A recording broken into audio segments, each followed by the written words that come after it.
लोगों को एक ऐसी पावर से बांध देता है कि उन्हें उस इंसान के अलावा कुछ और दिखाई नहीं देता है।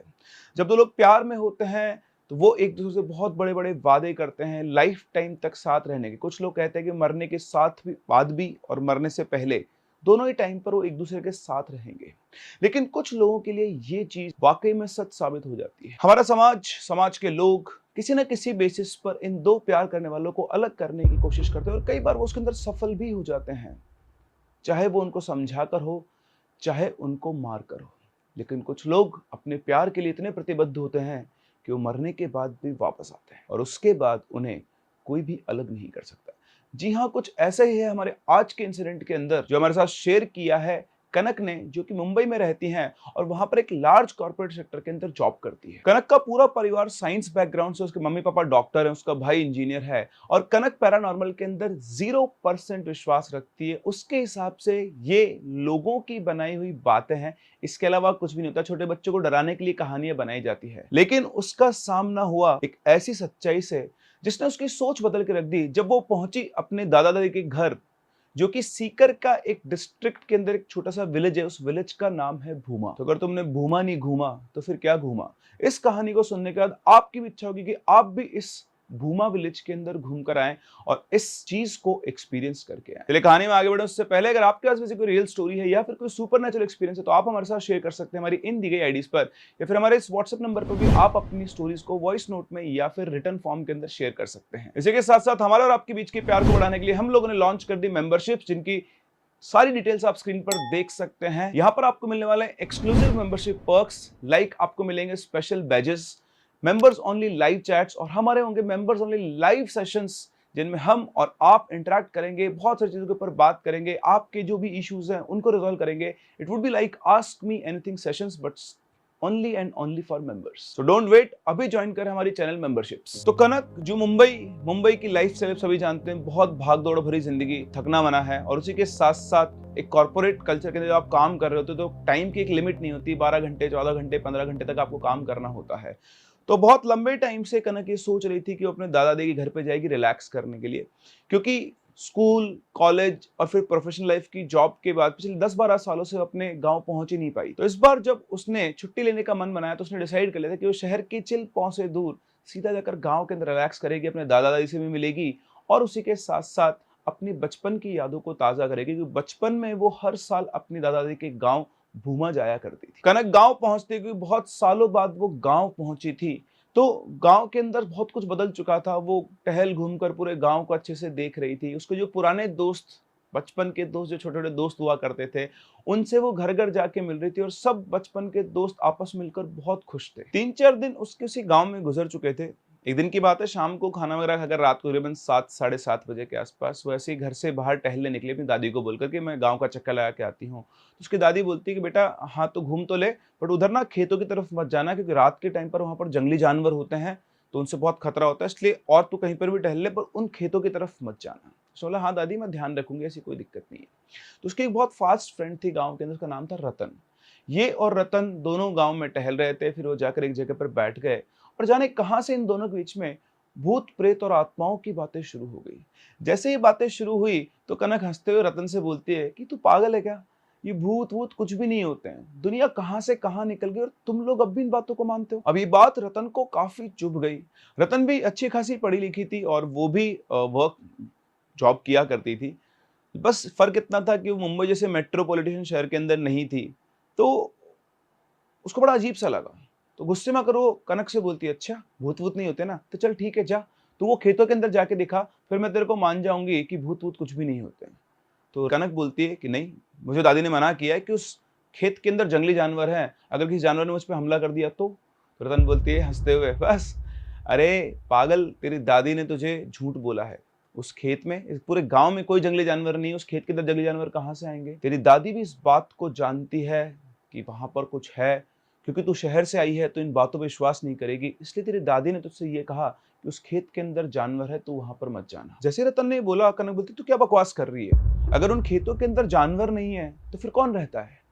तो रतन थोड़े सीरियस टोन में बोलती है, उन खेतों के अंदर वो 2 प्रेमी रहते हैं और वो दोनों कई सालों से वहीं पे रह रहे हैं, कई गांव वालों ने उनको उस खेत के अंदर देखा है। कनक को ये बात अजीब लगी, उसने कहा कि नहीं, ऐसा हो ही नहीं सकता, चल मैं तुझे खेतों के अंदर जाके दिखाती हूँ। और वो खेत में जाने के लिए खड़ी हुई।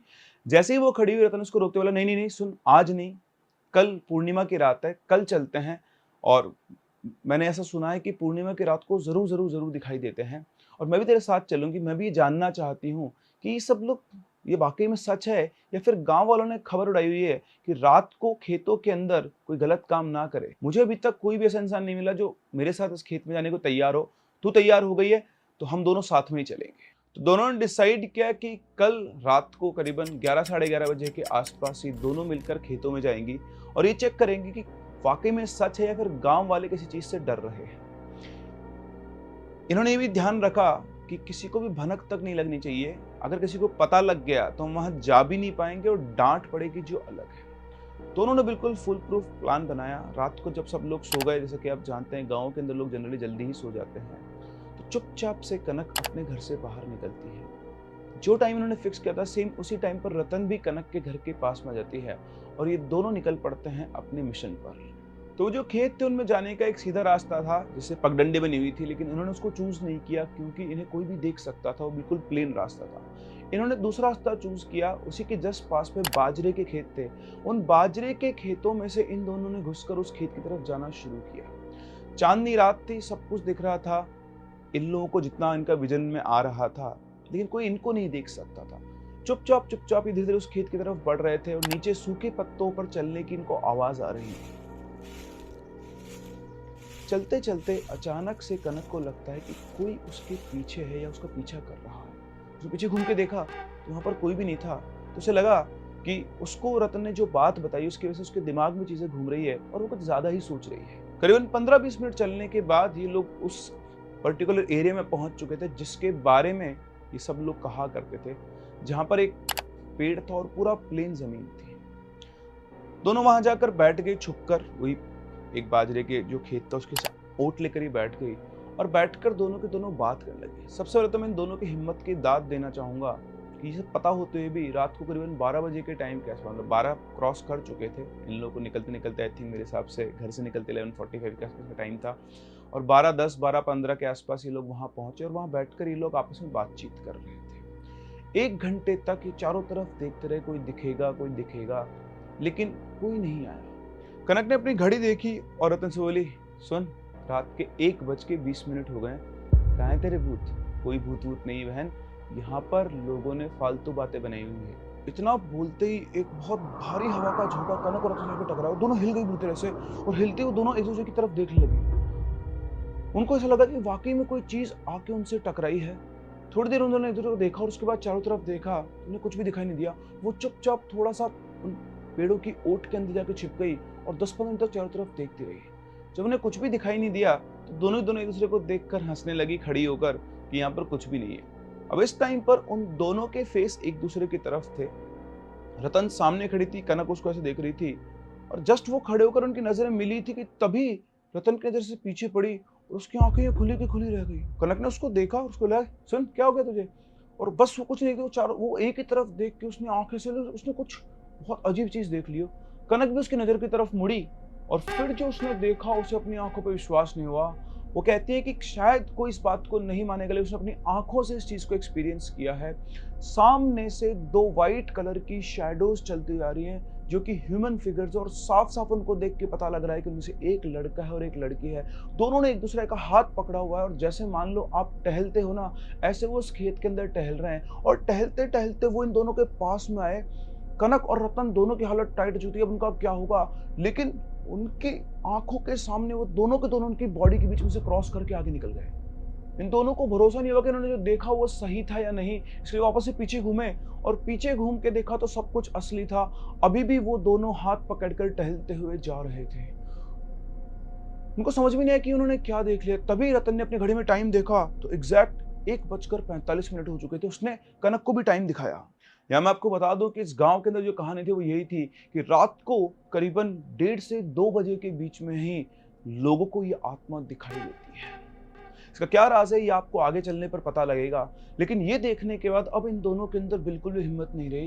ये चुपचाप से अपने घर की तरफ घूमी और फटाफट अपने घर की तरफ चलने लगी। पूरे रास्ते इन दोनों ने एक दूसरे से कोई बातचीत नहीं की, क्योंकि जो ये देख कर आ रहे थे, जो विटनेस कर कर आ रहे थे, वो एक ह्यूमन माइंड के लिए डाइजेस्ट करना पॉसिबल नहीं है। घर पहुंचने के बाद रतन की अपने घर अकेले जाने की हिम्मत नहीं थी। इन दोनों ने डिसाइड किया कि दोनों कनक के घर पे रुक जाएंगे, क्योंकि उसका घर पहले आता था। सुबह हुई, कनक उठी तो उसको हाई फीवर था। उसकी दादी ने उसको आके चेक किया तो बहुत ही उसको फीवर था। लेकिन उसकी दादी को एक बात समझ में नहीं आई कि रात को ये कनक सोई तो अकेली थी, ये रतन कहाँ से आ गई। उन्होंने उस वक्त इन दोनों को कुछ भी नहीं कहा, उन्होंने दोनों को उठाया। रतन उठते ही अपने घर चली गई। डॉक्टर से दवाई लेकर कनक को इन्होंने दवाई वगैरह दी। दवाई वगैरह लेने के बाद जब उसका फीवर हल्का हुआ तो उसकी दादी उसके पास आकर बैठती है और बोलती है कि जो जो कल रात को हुआ सच सच बताओ। पहले तो कनक ने इनकार कर दिया, लेकिन उसने सोचा कि अगर बाद में कोई बड़ी दिक्कत हो गई तो उसने अपनी दादी को सारी बात सच सच बता दी। उसकी बात सुनकर उसकी दादी ने बहुत गुस्सा किया और उससे कहा कि मैंने तुझे पहले समझाया था वहां पे नहीं जाना है, मुझे पता है कि तू भूत प्रेत पे विश्वास नहीं करती है, इसलिए मैंने तुझसे कहा था कि वहां पर जंगली जानवर है, वहां पर तू मत जाना, लेकिन फिर भी तो चली गई। तुम लोग इन सबको अंधविश्वास बोलते हो, लेकिन अब तो बुद्धि खुल गई ना तुम्हारी। ये सब बोलते हुए वो कनक के रूम से बाहर निकली और पहुंची सीधी रतन के घर। वहां पहुंचकर उसके घर वालों को बताया, तो वहां जाकर देखा तो रतन की तबीयत भी खराब थी, उसको भी फीवर आ चुका था और वो लगातार उल्टियां कर रही थी। दोनों को लेकर गांव के मंदिर पे जाया गया। वहां पे जो पुजारी जी थे उनको सब कुछ बताया गया। उन्होंने उनको देखा, चेक किया और बोला कि घबराने की कोई बात नहीं है, वो इनका कोई नुकसान नहीं किया है, वो तो इन दोनों ने जो देख लिया उसकी वजह से दोनों बहुत बुरी तरह डर गए हैं, लेकिन फिर भी मैं माता रानी की विभूति जो है वो इनके लगा रहा हूँ, दोनों बच्चे ठीक हो जाएगी, आपको घबराने की कोई जरूरत नहीं है। तो उन्होंने कुछ विभूति दी, वो उनके सर पे भी लगाई, उनको खिलाई भी, और करीबन 10 मिनट के बाद उन्होंने उनको वापस से घर भेज दिया। 1-2 दिन के अंदर ही दोनों बिल्कुल ठीक हो गई। जब बिल्कुल ठीक हो गई तब दोनों की फ्रेंड्स तो थी, मिली वापस से। अब दोनों में बातचीत हुई कि यार देख, मैंने तेरे से कहा था ना। कनक बोलती हाँ यार, मैं तो कभी इमेजिन भी नहीं कर सकती कि ऐसा हो सकता है। बहुत देर उन्होंने बात की और बात करने के बाद इन्होंने लास्ट इनके दिमाग में क्वेश्चन रह गया, वो ये था कि यार हमें वो दोनों दिखे, लेकिन उन दोनों ने हमें कोई नुकसान नहीं पहुंचाया, ऐसा क्यों हो सकता है, और वो आखिर वहां पर भटक क्यों रहे हैं, तुझे तो पता होगा। रतन बोलती नहीं यार, मुझे सिर्फ इतना पता है, लोग बोलते हैं कि ऐसा यहाँ पर होता है, मैंने तो अपनी आंखों से देख भी लिया, लेकिन मुझे नहीं पता कि ये सब कौन है, ये दोनों क्या है और यहाँ पर कैसे है। तो इन दोनों ने डिसाइड किया कि वो इनकी दादी से ही चल के बात करेंगे। दोनों अपनी दादी के पास पहुंचते हैं। दादी के पास पहुंचने के बाद ये अपनी दादी से बोलती है कि दादी, हमें बताओ कि वो दोनों कौन थे और उन्होंने हमको कोई नुकसान क्यों नहीं पहुंचाया। बहुत देर मनाने के बाद दादी ने बोला कि ठीक है चलो मैं तुमको बताती हूँ। तुम दोनों ने उस रात जिनको देखा वो दोनों प्रेमी थे, बबीता और जेठालाल। जी हाँ, नाम मैंने आपके लिए बदल दिए हैं।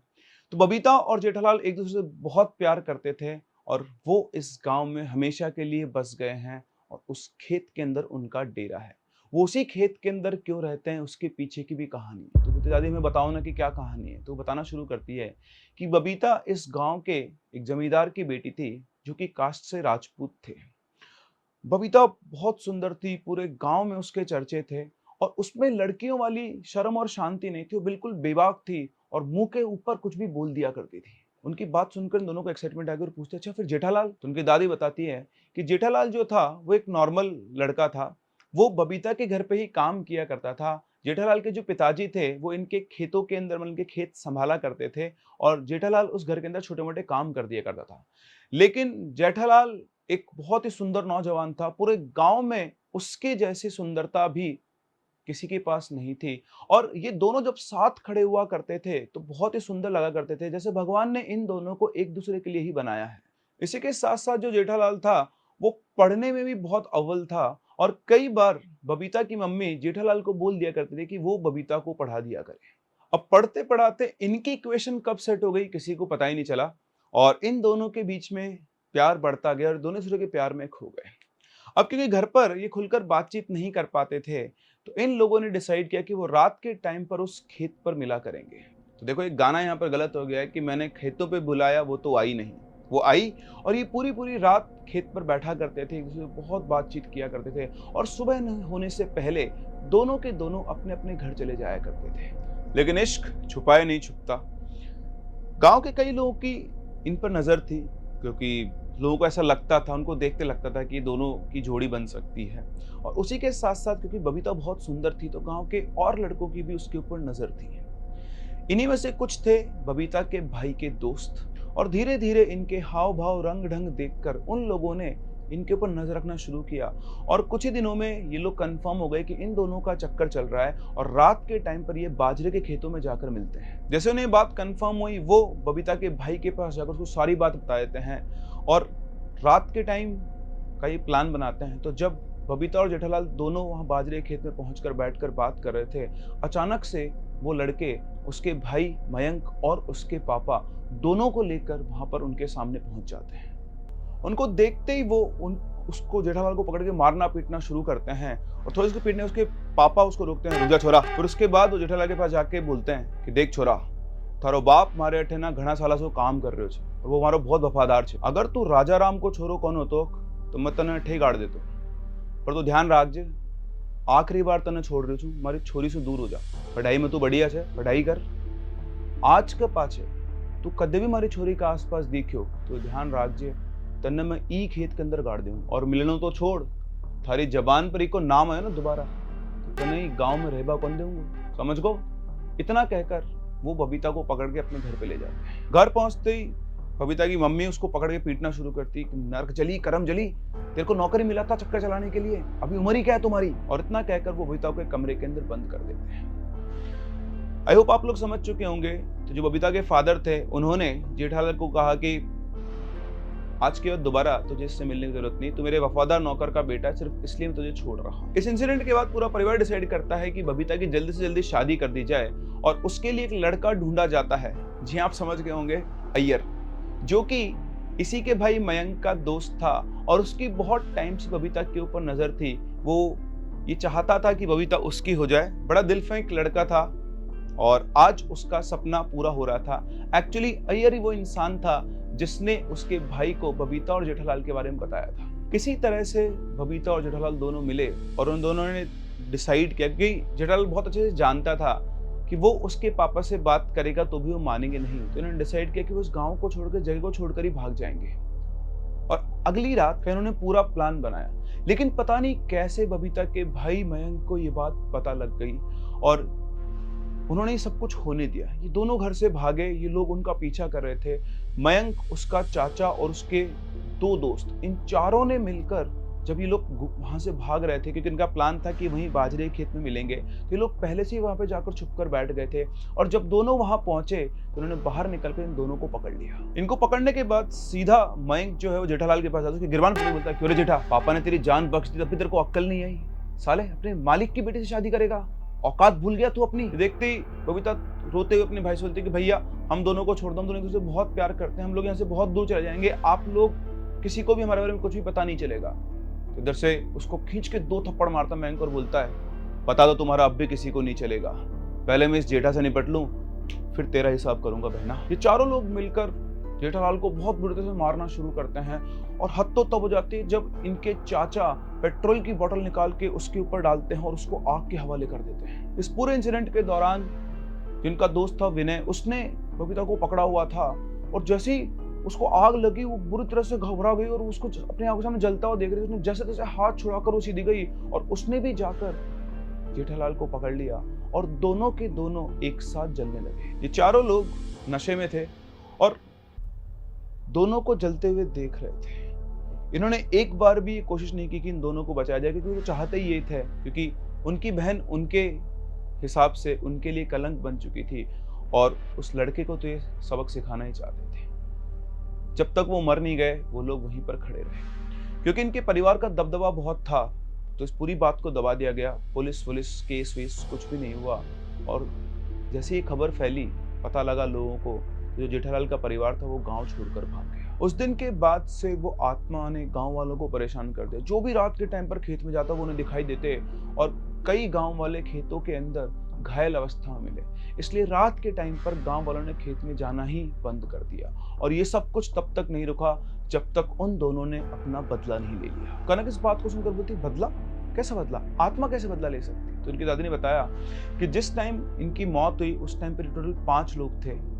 इसका भाई, उसका चाचा, इसका मंगेतर अय्यर और इसके 2 दोस्त। सबसे पहले इन्होंने उन 2 दोस्तों को, हमारा एक विनय और एक और दूसरा दोस्त था, ये रात को खेतों पर काम कर रहे थे और पता नहीं कहां से आग लगी और उस आग में जलकर इन दोनों दोस्तों की मौत हो गई। ये मौतें देखने के बाद सब लोग समझ गए थे कि ये किसने किया है। गांव वालों को ये पता लग गया था कि वो अब उन लोगों को शिकार बनाए जो उनकी मौत के जिम्मेदार थे। शाम को 6 बजे के बाद गांव वालों ने घर से निकलना बंद कर दिया, लेकिन वो दोनों कहाँ रुकने वाले थे, उन दोनों के अंदर भी बदले की आग थी। एक दिन अय्यर और उसका एक दोस्त दोनों किसी काम से आ रहे थे, शाम का टाइम हो चुका था। तभी अय्यर को रास्ते पे, दोनों बाइक के ऊपर थे, एक लड़की ऐसे इशारा करते हुए देखी। उसने दोस्त बोला, देख वहाँ पे एक लड़की है। तो बोला चलना यार, इस टाइम पर कौन लड़की? बोला नहीं नहीं, देख वो एक लड़की है। तो उन दोनों को ही वहां पर एक लड़की दिखाई दी जो उनको रुकने का इशारा कर रही थी। जैसे उसके थोड़ा क्लोज पहुंचे, वो लड़की चुपचाप सड़क से उतरकर खेतों के अंदर चली गई। तो विनय ने अपने दोस्त को कहा, चल चल अंदर चलते, देख यहाँ लड़की है। बोलता है पागल हो गया कि रात के टाइम पे यहाँ कौन सी लड़की है, चलना। तो वो दोस्त बोलता नहीं नहीं मैं नहीं जाऊंगा। तो विनय उसको पीछे छोड़कर वो वहां पर उस खेतों तरफ जाने लगता है। तो वो दोस्त जो था वो अकेला था, उसका दोस्त भी चला गया। तो बोलता रुक रुक मैं भी आ रहा हूँ। तो दोनों वहां पर पहुंचते हैं। करीबन उनसे 400 मीटर दूर लड़की आगे आगे चली जा रही थी और ये दोनों उसके पीछे पीछे जा रहे थे। चलते चलते इन्हें पता नहीं चला कब वो उसी बाजरे के खेत में पहुंच गए जहां पर इन दोनों की मौत हुई थी। वहां जाकर वो लड़की रुक गई। जैसे वो लड़की रुकी, अय्यर उसको देख के बोलता हाँ भाई क्या चावे है। और जैसे वो इतना बोलता वो लड़की पीछे घूमती है। वो लड़की कोई और नहीं बबीता थी। उसको देखते दोनों बहुत तेज चीखते हैं और उसके बाद दोनों भागना शुरू करते हैं। जो पीछे वाला दोस्त था तो बहुत तेज भाग के खेत से बाहर निकल जाता है, लेकिन जो अय्यर था वो भाग नहीं पाता। वो लड़का जाकर पूरे गांव के अंदर सबको ये बात बताता है। सारे गांव वाले वहां पर पहुंचते हैं और देखते हैं कि खेत के बीच में अय्यर की लाश पड़ी हुई है। किसी ने उसकी गर्दन को तोड़ दिया था। 3 लोगों को उन्होंने खत्म कर दिया था। गांव वालों को समझते हुए देर नहीं लगी कि किसका काम है, और अब सिर्फ 2 लोग बचे थे, उसका भाई और उसका चाचा। पूरे गांव वाले समझ चुके थे कि अब इनकी भी शामत आ चुकी है। तो गांव में खबर फैली। इन दोनों को बचाने के लिए कहा गया कि भाई तुम लोग ने गांव छोड़कर चले जाओ और हम लोग यहाँ पर पूजा वगैरह करवाते हैं, और जब तक सब कुछ नॉर्मल नहीं होता है तुम लोग दोबारा गांव के अंदर मत आना। बिल्कुल ऐसा ही किया गया। दोनों को गांव से भेज दिया गया और उसके बाद उस खेत के अंदर बहुत सारी पूजा करवाई गई, यज्ञ करवाए गए उन दोनों की मुक्ति के लिए। उन दोनों के जाने के बाद गाँव में दोबारा किसी को भी बबीता और जेठालाल दिखाई नहीं दिए। सभी लोगों को ये था कि उन दोनों को मुक्ति मिल चुकी है। करीबन 1 साल गुजर चुका था और एक इंसान ने भी गांव में उन दोनों को नहीं देखा था। जब उन दोनों को ये बात पता लगी कि 1 साल से वो किसी को दिखाई नहीं दिए, अब कब तक वो भी अपने घर से दूर रहेंगे, वापस से वो अपने गांव पहुंचते हैं। लेकिन गांव